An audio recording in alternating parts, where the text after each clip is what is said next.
je sais pas si vous vous rappelez ce que c'était cette histoire de rapport de validation. Là, c'est en gros un outil. En gros, concrètement, c'est un module qui peut se greffer à l'issue de chaque macro. Par exemple, la macro, la literal here density.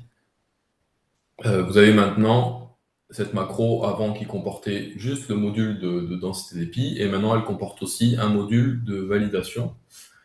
Qu'est-ce que fait ce rapport de validation? C'est en fait, ça va vous générer une visualisation.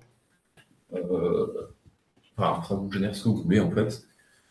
Mais dans les faits, vous allez sur votre tâche. Alors attention, c'est succinct. Pour le retrouver, c'est le seul moyen. Voilà. Pour Et le retrouver. Alors, ouais. ouais, En fait, je voulais compléter. Pour retrouver facilement, en fait, le rapport de validation, il est lié à une macro, donc à une tâche. Donc vous ne pouvez pas le retrouver via les données. Vous allez le retrouver via un historique des tâches.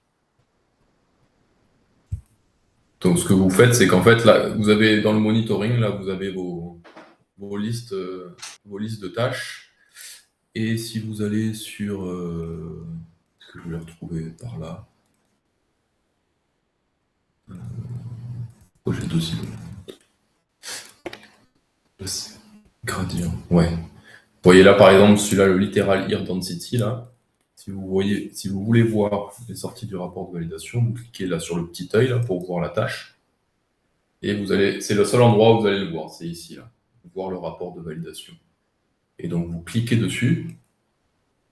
Et donc là, ça va vous générer donc, un rapport avec un certain nombre de graphes, d'histogrammes qui ont été choisis au préalable.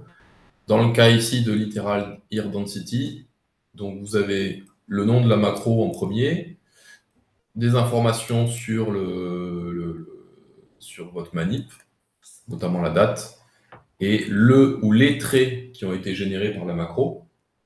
Donc ici, c'est la densité d'épi. Le vecteur, les infos sur le vecteur, et donc le truc que vous allez retrouver souvent, là, quelle que soit la macro, ça va être une visualisation géographique, une carto un peu en latitude, longitude de vos plots, avec la valeur de densité d'épi pour chaque plot.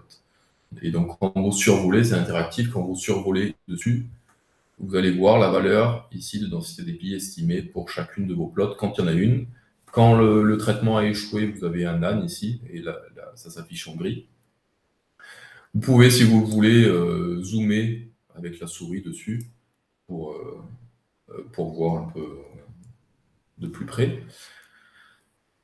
Et donc, vous avez tout un tas d'indicateurs sur la qualité de votre traitement qui vont être générés. Donc, pas juste les valeurs de densité d'épi, mais là, par exemple, ça peut être l'écart tips. Donc, ça dépend vraiment de chaque macro, ce qui a été choisi. Donc, on peut rajouter des choses il y a certains indicateurs qui vous paraissent pertinents et auxquels on n'a pas pensé, on peut les rajouter sans problème. Donc là, ici, vous avez l'écart type de la densité d'épi par plot. Pareil que vous voyez en survolant. Et souvent aussi, vous avez un histogramme des valeurs de densité d'épi sur votre essai.